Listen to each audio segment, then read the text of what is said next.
Target classes में आपका स्वागत है। टारगेट क्लासेस मैथ्स और फिजिक्स की ऑनलाइन एवं ऑफलाइन क्लासेस कराती है।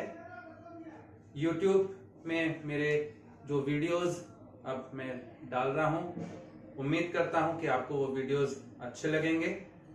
अगर आपको कोई भी सजेशंस देना है तो जरूर अपने सजेशंस, अपने राय मुझे दें, मुझे अवगत कराएं। मैं इन वीडियोस को और रोचक और ज्यादा से ज्यादा इंटरेस्टिंग बनाने की कोशिश करूंगा। मेरे YouTube चैनल को लाइक करें, सब्सक्राइब करें, शेयर करें और अपने दोस्तों को भी प्रेरित करें, उनको भी मेरे इस चैनल के बारे में बताएं। धन्यवाद।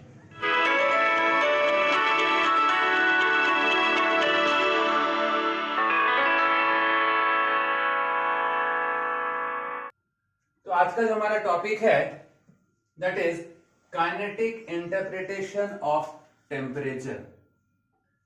Kinetic interpretation of temperature means temperature के वैरी करने से वेलोसिटी ऑफ द गैस में क्या फर्क पड़ेगा। हमने देखा था postulates of kinetic theory of gases में हमने देखा था कि जो गैस मॉलिक्यूल्स है they randomly they move in every possible direction with every possible speeds।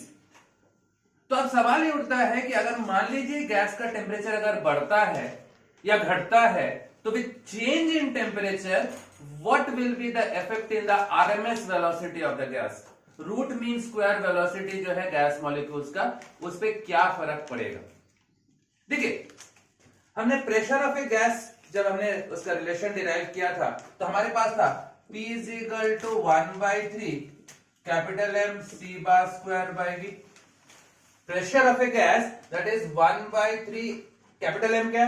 Capital M is the total mass of the gas, C bar square RMS velocity upon this is volume। अब देखिए, मैं अगर V को अगर मैं इधर ले जाता हूं PV is equal to 1/3 MC bar square, ऐसा आ जाएगा। ये आपका प्रेशर ऑफ ए गैस वाले रिलेशन से आया था, ये आपके पास एक रिलेशन आ गया। What is ideal gas equation. अगर अपन आइडियल गैस इक्वेशन लेते हैं तो आपको मालूम है कि PV is equal to nRT, n number of gas, the number of moles of that gas, n को अगर अपन 1 मानते हैं तो बाय आइडियल गैस इक्वेशन हम देखते हैं, बाय आइडियल गैस इक्वेशन हमको मालूम है PV is equal to RT, ये होता है। R is your gas constant and T is your absolute temperature। ये वाला रिलेशन आया आपके पास कहां से? From pressure of a gas वाले रिलेशन से आया, और ये कहां से आया? आइडियल गैस इक्वेशन से आया। अब देखिए, दोनों का लेफ्ट हैंड साइड अगर सेम है, मैं दोनों को इक्वेट कर दूं तो राइट हैंड साइड भी सेम होगा। तो आपके पास आ रहा है फ्रॉम 1 and 2 आपको क्या मिल रहा है। देखिए, यहां से आपके पास लेफ्ट हैंड साइड से में तो राइट हैंड साइड भी सेम होगा, 1/3 MC bar square is equal to RT।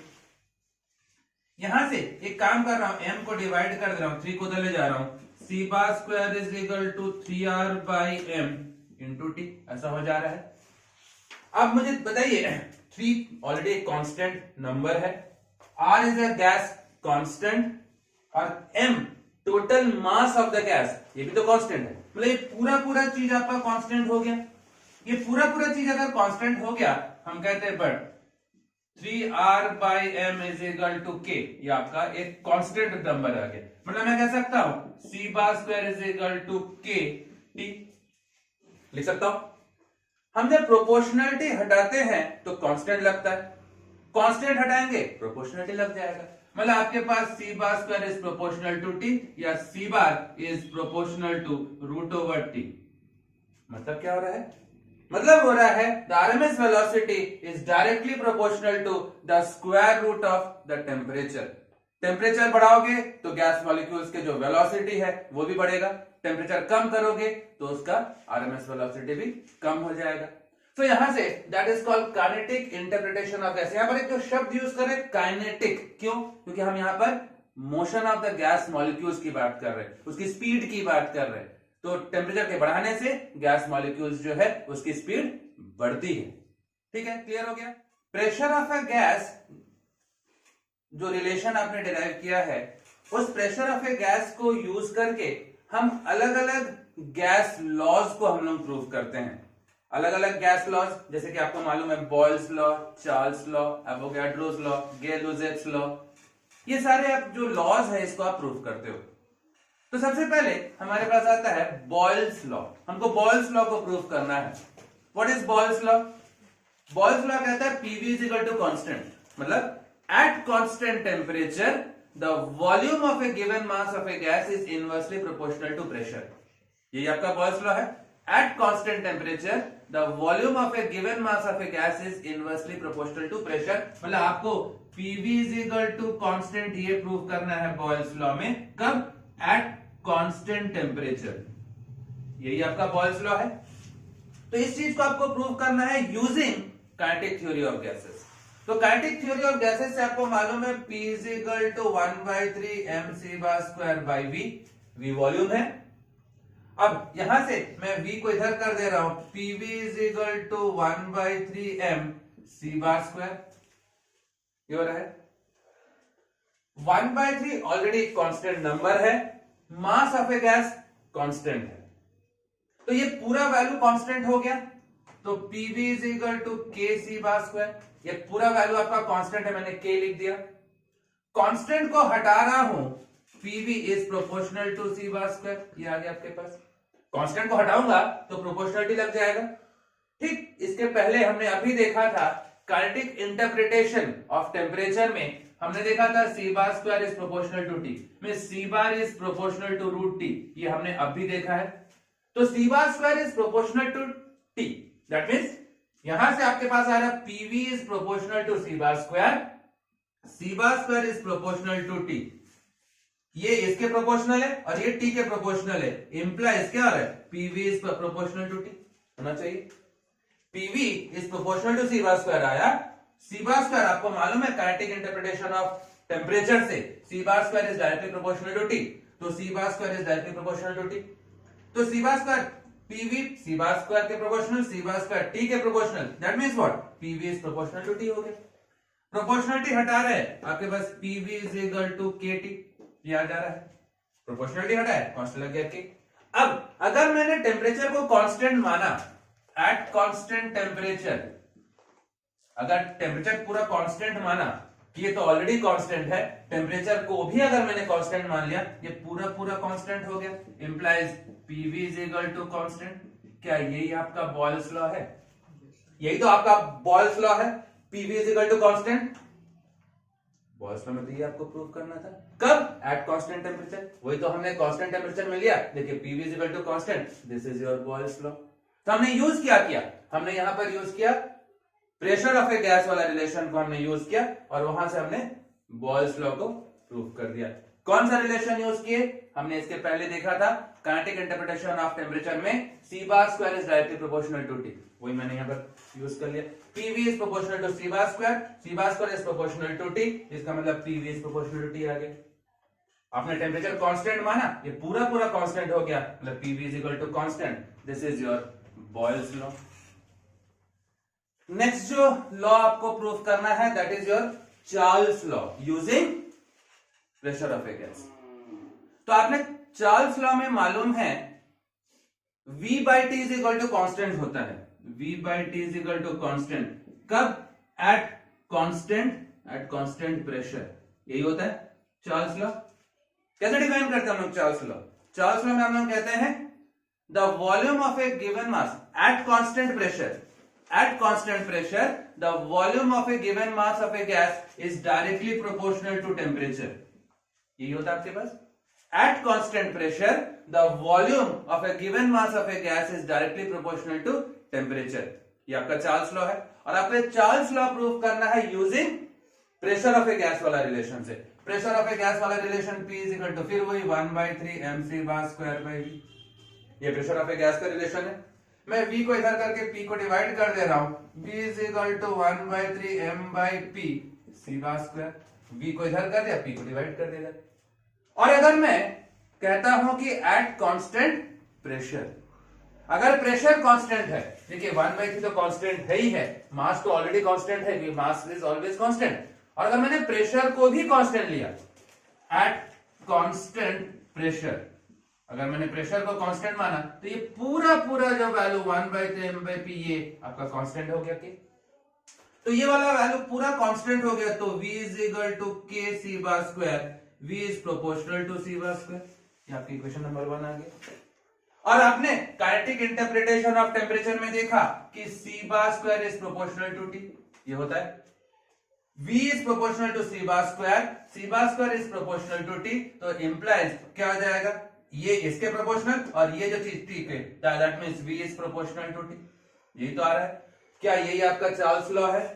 तो चार्ल्स लॉ में करना क्या है, कहता है एट कांस्टेंट प्रेशर, वही हमने माना है, at constant pressure the volume of a given mass of a gas is directly proportional to the temperature. वही चीज आपके पास आ गया। आपने प्रेशर ऑफ ए गैस वाला रिलेशन लेके चला और ये रिलेशन आपका कहां से आया था, from kinetic interpretation of temperature वर्ग में से आया था। वही आपका चार्ल्स लॉ। क्लियर हो गया चार्ल्स लॉ। नेक्स्ट जो गैस लॉ हमको प्रूव करना है that is your गे-लुजेक्स law. Gay-Lussac's law prove करना है कहां से, from pressure of a gas वाले रिलेशन से। और गे-लुजेक्स लॉ में आप क्या कहते हो, एट कांस्टेंट वॉल्यूम, जब वॉल्यूम जब कांस्टेंट होता है pressure is directly proportional to temperature. यही आपको प्रूव करना है। एट बस आपके पास V is equal to constant. Definition क्या कहता है, at constant volume, Gay-Lussac's law का डेफिनेशन क्या है, at constant volume the pressure exerted by a gas is directly proportional to the temperature. ये आपको प्रूव करना है, ये आपको प्रूव करना है। फिर अपन प्रेशर ऑफ ए गैस वाला रिलेशन लेके चलते, P is equal to 1/3 mc bar square by V। हमने देखिए यहां पर अगर अपन मान लेते हैं एट कांस्टेंट वॉल्यूम, अगर V को कांस्टेंट मान लिया, V अगर कांस्टेंट मान लिया तो ये पूरा पूरा चीज 1/3 m बाई V ये आपका कांस्टेंट हो गया। ये आपका कांस्टेंट हो रहा है। कब हो रहा है, जब मैंने यहां पर V को मैंने कांस्टेंट माना है at constant volume, when the volume of a gas is kept constant। तो आपके पास क्या आ रहा है, P is equal to 1/3 m by V C by, तो देखिए 1/3 ऑलरेडी कांस्टेंट है, मास आपका कांस्टेंट है, V आपने कांस्टेंट माना, तो ये पूरा कांस्टेंट हो गया, तो P is equal to K C bar square, या हम यहां से कह सकते हैं P is proportional to C bar square, ये हो गया। और काइनेटिक इंटरप्रिटेशन से आपको मालूम है C bar square is proportional to T, यही होता है। तो P is proportional to C bar square is proportional to T, therefore आपके पास क्या हो जाएगा, P is proportional to T। और यही आपका गे-लुजेक्स लॉ है। तो सिंपल, यहां पर बस आपको ध्यान क्या देना है, गे-लुजेक्स लॉ में क्या अपन मान के चलते हैं, वॉल्यूम कांस्टेंट मान के चलते हैं। At constant volume the pressure exerted by a gas is directly proportional to temperature. P is proportional to T कब, जब V कांस्टेंट हमने माना। तो आपको प्रेशर ऑफ ए गैस का रिलेशन मालूम है, V कांस्टेंट मान लिया, ये पूरा पूरा कांस्टेंट हो गया, तो P is proportional to C bar square. Kinetic interpretation से C bar square is proportional to T, इसका मतलब pressure is directly proportional to temperature, that is your गे-लुजेक्स law. Next जो गैस लॉ आपको प्रूव करना है from kinetic theory of gases, that is Avogadro's law. अब ये Avogadro's law क्या कहता है, how do we define Avogadro's law? कहता है the equal volumes of all gases, volume equal है, equal volumes of all gases under similar conditions of temperature and pressure. दो gases आपने लिए, दोनों के वॉल्यूम्स आपने सेम लिए, under similar conditions of temperature and pressure, pressure भी दोनों का सेम है, टेम्परेचर भी दोनों का सेम है, contains equal number of molecules. मतलब दो गैसेस, दो अलग अलग आपने गैसेस लिए हैं, दोनों का सेम वॉल्यूम लिया है, दोनों को सेम प्रेशर पे रखा है, दोनों को सेम टेम्परेचर पे रखा है, तो कहता है कि दोनों में number of gas molecule same होगा। यही आपके पास एवोगाड्रोस लॉ है। तो आप कह रहे हो सपोज आपने दो गैसेस ले लिए ए एंड बी, या गैस 1 एंड गैस 2, तो by pressure of a gas आपको मालूम है P क्या होता है, 1/3 m C bar square by V, ये आपको मालूम है। तो दो अलग अलग टाइप के गैसेस है, लेकिन दोनों के वॉल्यूम सेम है, ठीक है। तो फॉर टू गैसेस आप देख रहे हो प्रेशर P1 क्या, पहले वाले का 1/3 m1 C1 bar square by V, और P2 is equal to 1/3 m2 C2 bar square by V। मैंने V को चेंज नहीं किया, क्यों? क्योंकि मैंने इक्वल वॉल्यूम्स लिया दोनों ही गैसेस का। आपका डेफिनेशन वही कह रहा है एवोगाड्रोस लॉ का, equal volumes of all gases. तो मैंने दोनों के वॉल्यूम्स को मैंने सेम लिया, पहले वाले का प्रेशर P1, दूसरे का pressure P2, masses M1 M2 C1 and so on. But आपको तो बोला है by definition equal volumes of all gases under similar conditions of temperature and pressure, मतलब प्रेशर सेम है, P1 और P2 बराबर है, प्रेशर दोनों का सेम है। तो अगर प्रेशर सेम हुआ तो 1/3 m1 c1 bar square by v should be equal to m2 c2 bar square by v, ऐसा होना चाहिए। ये दोनों भी सेम होना चाहिए भाई, लेफ्ट हैंड साइड सेम है, pressure P1 and P2 same है, तो ये वाला भी सेम होना चाहिए। यहां से ये कैंसिल हो गया, आपके पास आया m1 c1 bar square is equal to m2 c2 bar square। What is mass? ये कैपिटल M क्या है? Capital M is the total mass of a gas. तो total mass is equal to m1 n1, ऐसा मान सकता हूं, कह सकता हूं ये m1 क्या, कैपिटल M होता है total mass, and small m क्या होता है? Mass of each gas molecule. और उसमें अगर n number of gas molecules है तो टोटल मास क्या होगा? Small m into n। Small m is mass of one gas molecule, और ऐसे n number of gas molecules है तो टोटल मास क्या होगा? m1 into n1, that's equal to total mass. तो क्या मैं इसकी जगह पे m1 की जगह पे ये m1 n1 c1 bar square, इसकी जगह पे that is m2 n2 c2 bar square, क्या मैं ऐसा लिख सकता हूं इसको? ये हो गया आपके पास। फिर से अपन डेफिनेशन पे वापस आते हैं, equal volumes of all gases under similar conditions of temperature and pressure. Temperature भी अगर सेम है, अगर टेम्परेचर सेम है तो ऑब्वियसली उनका काइनेटिक एनर्जी भी सेम होगा, because kinetic energy depends upon temperature ना। टेम्परेचर बढ़ाओगे तो उसका स्पीड बढ़ेगा, क्योंकि आपका interpretation of temperature, kinetic interpretation of temperature में क्या था? c bar square is proportional to t, ये था। टेम्परेचर बढ़ाओगे आरएमएस वेलोसिटी बढ़ेगा, आरएमएस वेलोसिटी बढ़ाओगे काइनेटिक एनर्जी बढ़ेगा। मतलब kinetic energy it depends upon temperature, और अगर दोनों का टेम्परेचर अगर सेम है दैट मींस उनका काइनेटिक एनर्जी भी सेम होगा। काइनेटिक एनर्जी अगर सेम है, ऑल्सो आपको मालूम है काइनेटिक एनर्जी दोनों का इक्वल है। क्यों इक्वल है? क्योंकि टेम्परेचर इक्वल है। तो काइनेटिक एनर्जी क्या हो जाएगा? हाफ, भाई kinetic energy half m square, half m1 c1 bar square is equal to half m2 c2 bar square, ऐसा आ रहा है। हाफ कैंसिल हो गया, m1 c1 bar square is equal to m2 c2 bar square, ये आ गया। अब आप इन दोनों को डिवाइड कर दीजिए, डिवाइडिंग 1/2, इक्वेशन 1 को 2 से डिवाइड कीजिए, that is m1 n1 c1 bar square upon m1 c1 bar square, that is m2 n2 c2 bar square upon m2 c2 bar square. देखिए ये m2 c2 bar square cancel हो गया, ये पूरा cancel हो गया, तो क्या आपके पास n1 is equal to n2 आ गया। यही तो आपको प्रूव करना था ना एवोगाड्रोस लॉ में, equal volumes of all gases. आपने दो गैसेस लिए, दोनों के वॉल्यूम्स आपने सेम लिए under similar conditions of temperature and pressure. Pressure अगर बराबर है तो ये दोनों भी बराबर, यहां से ये रिलेशन आ रहा है। मास, टोटल मास क्या होता है? Product of mass of each gas molecules into number of gas molecules, आपने ये आ गया। अगर टेम्परेचर भी सेम है तो उसका काइनेटिक एनर्जी भी सेम होगा। काइनेटिक एनर्जी अगर आपने सेम किया, ये दोनों को डिवाइड कीजिए, देखिए आपके पास n1 is equal to n2, दोनों के नंबर ऑफ गैस मॉलिक्यूल्स आपस में बराबर है। अगर आपको मेरा वीडियो पसंद आया हो तो लाइक करें, शेयर करें, सब्सक्राइब करें, और अगर किसी भी टॉपिक में आपको किसी भी प्रकार की कोई दिक्कत हो, कोई सवाल हो, कोई डाउट हो तो कमेंट जरूर करें। कोशिश करूंगा आपके डाउट्स को क्लियर करने की। नमस्कार।